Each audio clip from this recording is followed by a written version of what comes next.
Hasta 1930 no existían los gobiernos de facto en la Argentina.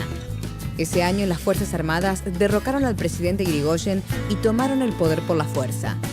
La Corte Suprema de Justicia de la Nación reconoció su régimen y le inventó un nombre. Lo llamó Gobierno de Facto. Desde entonces hubo en total 6 golpes de Estado y 13 presidentes de facto. Los militares nunca actuaron solos.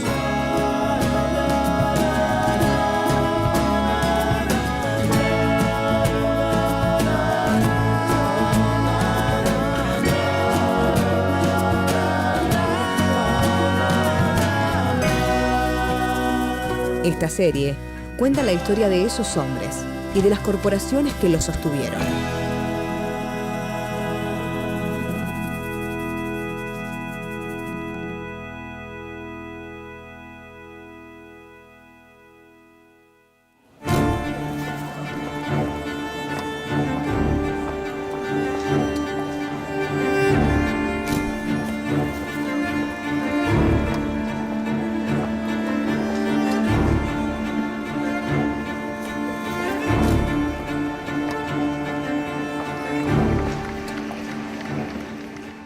Isidoro, es un placer tenerlo acá. Muchas gracias por haber venido. Como sabe, en este ciclo nos estamos dedicando a los distintos presidentes de facto.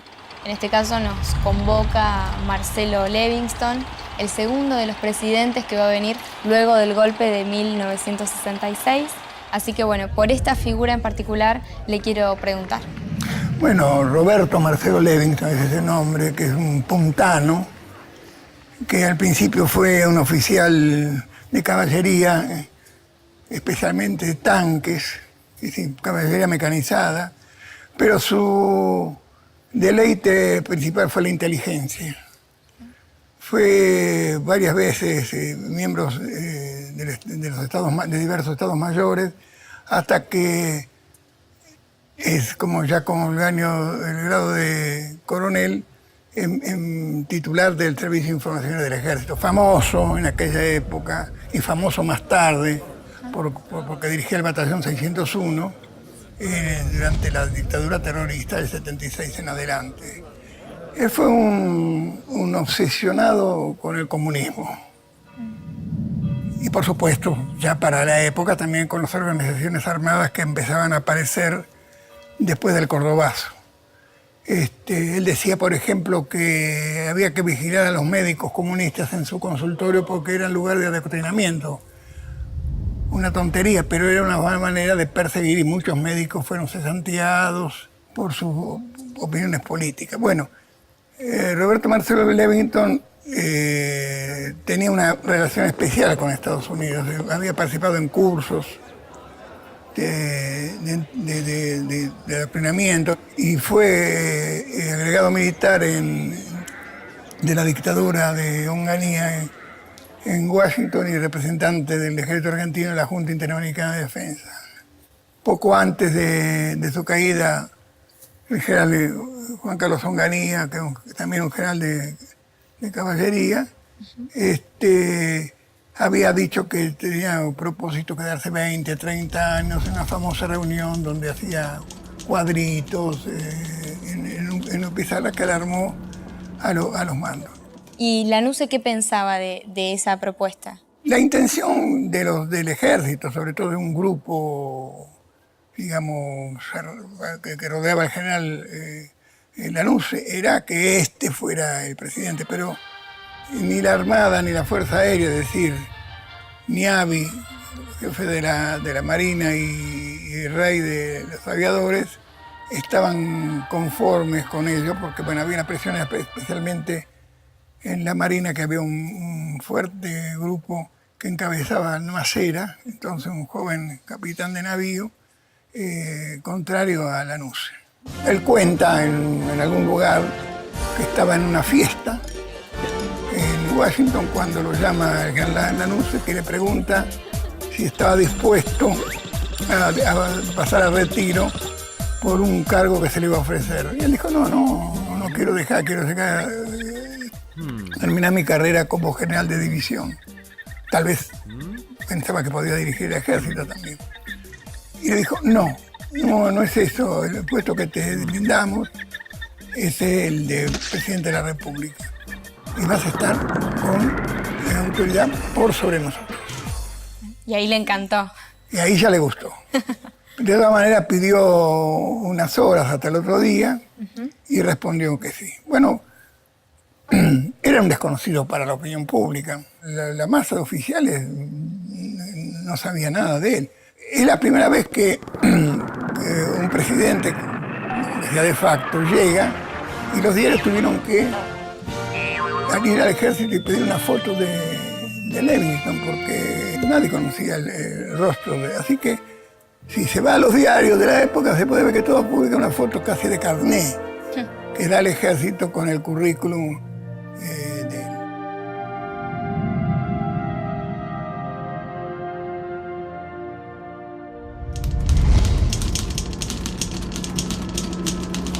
Y en esa presidencia de Livingston, ¿cómo afectó el hecho de que él se ocupara de hacer inteligencia? Livingston era un oficial no muy talentoso, a pesar de haber estado en inteligencia, obtuso, reivindicador del gobierno de Onganía. Él decía que los parámetros económicos mostraban que había sido un gobierno exitoso, cosa que no contrastaba con la realidad. De todas maneras, él nombró un gabinete que lo pinta de cuerpo entero. Él tuvo libertad de acción para eso. En economía puso al doctor Moyano de Sena, que era un liberal de aquellos, que era prácticamente católico. La Cancillería puso de Pablo Pardo, que era un viejo intrigante, muy gorila, que había estado en la Revolución Libertadora, y en Justicia puso al doctor Perrió. El doctor Perrió es un hombre clave, porque va a ser con los años el verdadero cerebro del golpe militar del 76, o uno de los verdaderos cerebros del golpe militar del 76, el doctor Jaime Perrió, ¿no? Personaje poco estudiado, pero es un personaje, digamos, de concepciones elitistas superlativas. De todas maneras, Livingston trató de hacer una pequeña aperturita. Lo trajo Aldo Ferrer como ministro de Economía, y lo que demostraba un nuevo matiz. Porque, bueno, Aldo Ferrer era un ex desarrollista de las entrañas del alendismo. Era un hombre con una concepción nacional y popular para la economía y para la época. Y puso el Ministerio de Trabajo al doctor Lugo, que era peronista. Ahora era un tipo muy ligado a los sindicatos de los gordos, como llamaríamos ahora. Es decir, mostraba que tenía planes a mediano y largo plazo. O sea que él tenía, más allá de que lo habían llamado sin que él lo esperara, él tenía un proyecto de gobierno. Y por lo menos lo elaboró en el avión. En el momento, claro. En definitiva era lo mismo que Onganía. Yo lo que quiero resaltar con él es que tenía una concepción, digamos, propia de los servicios, digamos, maniqueísmo, blanco y negro, no hay matices, el enemigo es este y ahí le damos. Y no entendió lo que estaba pasando en la sociedad porque todo era subversivo. Claro. Las huelgas, los pronunciamientos incluso de las cámaras empresariales, todo eso era para él algo que se escapaba a su comprensión. Él, que era un experto antisubversivo, se asombró de la cosa, porque él tenía la cabeza puesta en otros lugares. Es decir, él creía que el eje del mal era la Unión Soviética y no percibía que había otros focos de influencia en las jóvenes generaciones que no partían exactamente de Moscú. Así que digamos, estaba desfasado en cuanto a la doctrina antisubversiva, pero el contexto político no daba para ningún ensayo, digamos, de minorías supuestamente ilustradas para torcer lo que la sociedad estaba pidiendo otra cosa y estaban fuera de la historia. Siendo que él no estaba en el país, que nadie lo conocía, que estaba desfasado respecto de lo que ocurría a nivel nacional, ¿por qué lo llaman a él? ¿Por qué lo eligen? Lo llaman precisamente porque tenían que tener un interludio. Es decir, la Marina y la Fuerza Aérea no lo querían a Lanuse, entonces probaban con Leamington, y Lanuse aceptó sabiendo que él era de vuelo corto. Claro. No tenía proyección. No tenía proyección. Bueno, como se agravaba la crisis, el elemento detonante de una nueva profundización de la misma va a ser el llamado viborazo. ¿Qué es el viborazo? Es una religión aumentada por nuevos protagonistas, extendida a todo el territorio de Córdoba, del cordobazo. Surge cuando un interventor designado por Leamington para dirigir Córdoba, que eran todas las provincias, no había gobernadores, sino interventores del Poder Central, el doctor Camilo Uriburu. A Uriburu no se le ocurre otra cosa decir que a los subversivos, dice que él iba a aplastarlos a todos como a las víboras. Entonces, la reacción de la CGT de Córdoba, que decreta un paro provincial, que adhiere después la CGT nacional, es una convulsión fenomenal. Entonces tuvo que renunciar. Pero fue la gota que rebasó el vaso y ahí se produce una crisis, porque Leamington, que se veía venir su relevo, cree que toma la iniciativa mandando a la reserva al general Lanuse. Era un despropósito, digamos, que porque no conocía la magnitud de lo que... ¿Cómo lo manda a la reserva? Claro, como presidente de la nación, Ajá, tenía la potestad sí, de mandar a retiro incluso a los comandantes de de cada una de las fuerzas. Era un compromiso que se habían dado los comandantes ante él cuando él asumió, que él iba a tener la potestad de dirigir a las Fuerzas Armadas. Pero no era realismo político. Quien manejaba el ejército era Lanuse. No porque sea bueno, sino porque era el caudillo de la fuerza. Entonces hay 24 horas de tensión. Lanuse no acepta, pero no rechaza, hasta que el pronunciamiento de los mandos en todo el país de tal envergadura que Lanuse entra al despacho y le pide la renuncia a Leamington y digamos, él sale, es nombrado presidente ya para buscar la salida política, porque esto ya no daba más para aventuras, etc.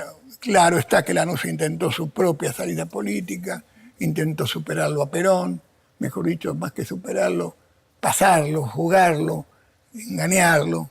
Y digamos, pero la crisis y el descontento con los gobiernos militares y la aparición de las nuevas fuerzas actuantes en la sociedad hizo que su gobierno, el de Lanuse, realmente no podía hacer otra cosa que llamar a elecciones con todos los condicionamientos que conocemos, de fijarle a Perón una fecha de retorno, pues si no podía ser candidato, y todo lo que conocemos más tarde como el nombramiento de Cámpora como interludio hasta luego las elecciones del 23 de septiembre. Las elecciones más adelante de septiembre del 73, la elección de Juan Perón. Bueno, Isidoro, muchas gracias. El agradecido soy yo, gracias.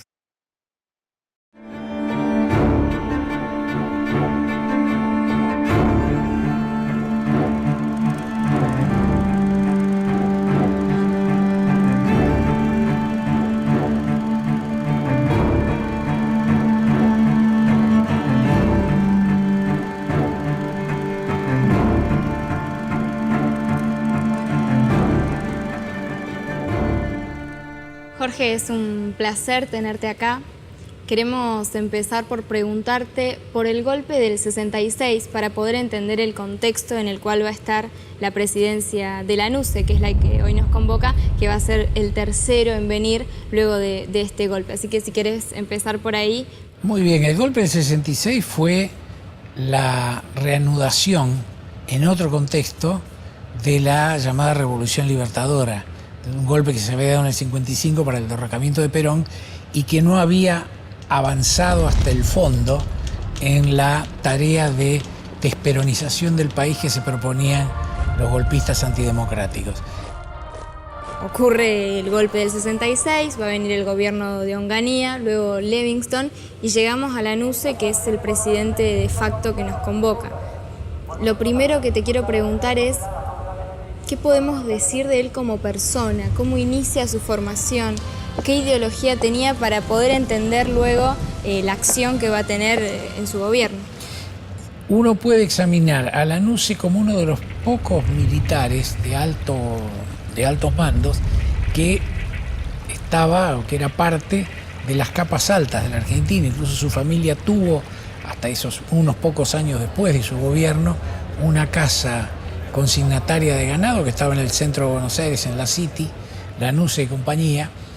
Y era una familia muy vinculada a los negocios ganaderos. La NUCE era un hombre de fuerte temperamento personal, por eso es, digamos, entendido como un caudillo militar. Fue un hombre extremadamente antiperonista y muy decidido en ese antiperonismo, y él, en su graduación de oficial joven, en el año 51, participó del golpe de ese año, el 28 de noviembre, que fracasó y fue preso junto con los líderes del golpe 4 años hasta el año 55. Entonces ellos eran considerados como el grupo del 51, militares que, por ejemplo, como Suárez Mason, que después va a ser un tremendo represor durante la dictadura del 76, militares que habían probado su antiperonismo de manera muy decidida y que por lo tanto se consideraban con todos los títulos como para poder reprimir al peronismo, pero también para negociar, porque ellos se habían enfrentado. Entonces la NUCE tenía esa perspectiva, se había vinculado al bando azul, era un oficial de caballería, y el arma de caballería es una de las 5 armas del ejército, y tuvo el dominio del ejército desde el año 62 hasta 1973. La caballería es, para entendernos, el arma de los tanques, de los blindados, que tiene un poder, es un arma decisiva en las batallas, y fue decisiva en el 62 y en el 63. Los azules se manejaron con una mayor modernidad porque las acciones golpistas de 62-63 y los enfrentamientos entre estas fuerzas se armaron con, digamos, una identificación en colores que la manejó el bando posteriormente llamado azul. Los azules eligieron el color de los leales en contra de los colorados, que eran el enemigo en los ejercicios militares, y le decían colorados para ponerle rojos o comunistas. Bien, el sector colorado era el sector gorila irredento, absolutamente fijado en la idea de los años 55 de un rechazo ontológico al peronismo. El sector azul era también un sector gorila muy fervoroso, pero que tenía una idea un poco más inteligente de los problemas del país. Y el manejo de medios de parte de los azules fue muy moderno, en el sentido de que no estuvieron atosigando a la población con marchas militares, sino que se ocuparon de difundir en sus cadenas de radio, cuando se produjo el enfrentamiento, tango, folclore. Y la NUCE tenía, por un lado, una convicción católica que lo había llevado junto a Onganía a ser copartícipes de los cursillos de cristiandad, unos ejercicios espirituales y una organización de corte conservador que no había simpatizado mucho con el Concilio Vaticano II, y luego tenía los vínculos con la clase a la que pertenecía para poder establecer finalmente una solución al problema del peronismo. Y tanto en el golpe del 66, como en el golpe del 62, como en el golpe del 55, y yo creo también está en el golpe del 76, la ideología que los militares golpistas que son impulsados y se respaldan en el establishment, levantan siempre es la de un liberalismo conservador. Para que entendamos, los golpes militares han tenido un componente civil decisivo. En este caso fueron Mariano Grondona y otros sociólogos cercanos y abogados cercanos a él, que elaboraron siempre con esta idea de la Constitución liberal conservadora la idea de un paréntesis rectificador. Ese paréntesis que está en la idea de la Revolución Argentina, como se autodenominó el golpe del 66, y está en el golpe del 76, es: vamos a rectificar de la manera que sea necesaria, con violencia, si lo es y sin ningún problema, este marco político para que aprendan en última instancia a ser democráticos y conservadores. Y esa es la falla esencial de estos comunicados, que son en definitiva el cumplimiento de una doctrina, de un pensamiento que el establishment civil inoculó durante largos años al establishment militar. Durante el gobierno de Lanuse va a ocurrir un hecho importante para la historia argentina que fue conocido como la masacre de Trelew. Esta masacre fue la represión de un intento de huida que se había producido en la cárcel de Trelew, por paradoja de la historia, la cárcel donde había estado preso Lanuse del 51 al 55, y en esta cárcel había un gran número de presos políticos, guerrilleros de las organizaciones peronistas como Montoneros o FAR, o de la izquierda no peronista como el ERP, y también había sindicalistas, el caso de Agustín Tosco, el secretario general del Sindicato de Electricistas de Córdoba.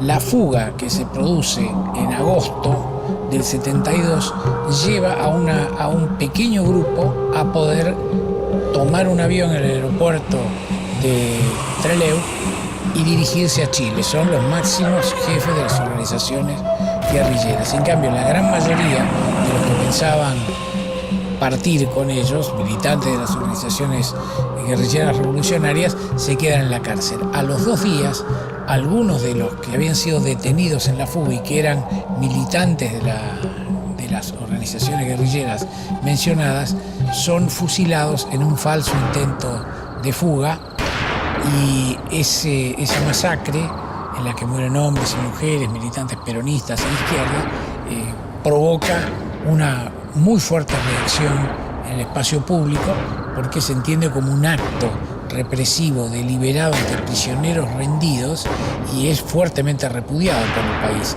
Lo que hubo es un respaldo, un direccionamiento para enseñar a los demás que si no se sometían a las posiciones de la dictadura, lo que se iba a suceder era un juego de masacre. De alguna manera creo que esto insinuaba lo que iba a venir en el 76.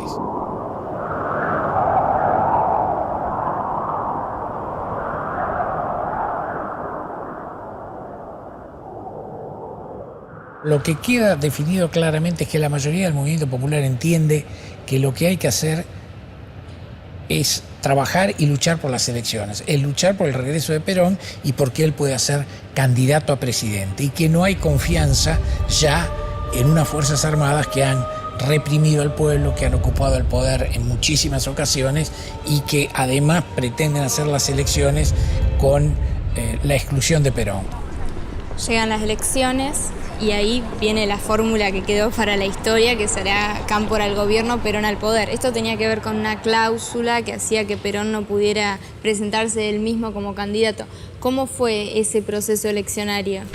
El proceso eleccionario tiene en primer lugar este condicionamiento, que Lanuse intenta lograr que Perón negocie con él, que negocie su candidatura y negocie la candidatura que va a llevar adelante el peronismo. Perón domina ampliamente la escena y se niega totalmente a pactar, a pesar de que el régimen de Lanuse produce la devolución del cadáver de Evita, produce el reintegro del grado a Perón que le había sido quitado en 1955 por el ejército golpista, y le devuelve los sueldos que como pensión de presidente debía tener Perón. Perón señala que todos esos son elementos, algunos son ornamentales y otro, el de Evita, es un paso inevitable en plantear un acuerdo político nacional que fuera la democratización del país, pero que no está dispuesto a pactar ni la candidatura presidencial ni un acuerdo. Entonces Perón decide no llegar al 25 de agosto y quedarse, digamos, en el exilio, pero plantea la participación en las elecciones. Entonces, esa participación en las elecciones termina con la nominación de su delegado y último delegado personal, el doctor Héctor Cámpora, que es nombrado junto con el doctor Vicente Solano Lima del Conservadurismo Popular como los integrantes de la fórmula que va a llevar que se constituye como Frente Justicialista de Liberación Nacional. Claro, eso último que vos decías va relacionado con el GAN, ¿no? Con el Gran Acuerdo Nacional. Exactamente. Lanusse denominó a esta ingeniería política Gran Acuerdo Nacional. La idea de que para establecer un sistema democrático todos se tienen que poner de acuerdo en un candidato que tiene que ser aceptado por las Fuerzas Armadas, que es toda completamente la negación de la democracia. Hay situaciones contemporáneas que también nos hacen aludir a eso, porque la idea de que siempre tiene que haber diálogo y siempre tiene que haber acuerdo, no. La discusión democrática es que hay diálogos y controversias, que hay enfrentamientos y que en definitiva eso se resuelve por una vía pacífica, que es la vía electoral. Y eso, el problema que tenía Lanusse es que en esa vía electoral, como finalmente se produjo, no iba a ganar su candidato ni su fuerza, sino que iba a ganar aquel que era el adversario más temido. Bueno, Jorge, muchas gracias. Al contrario, muy amable.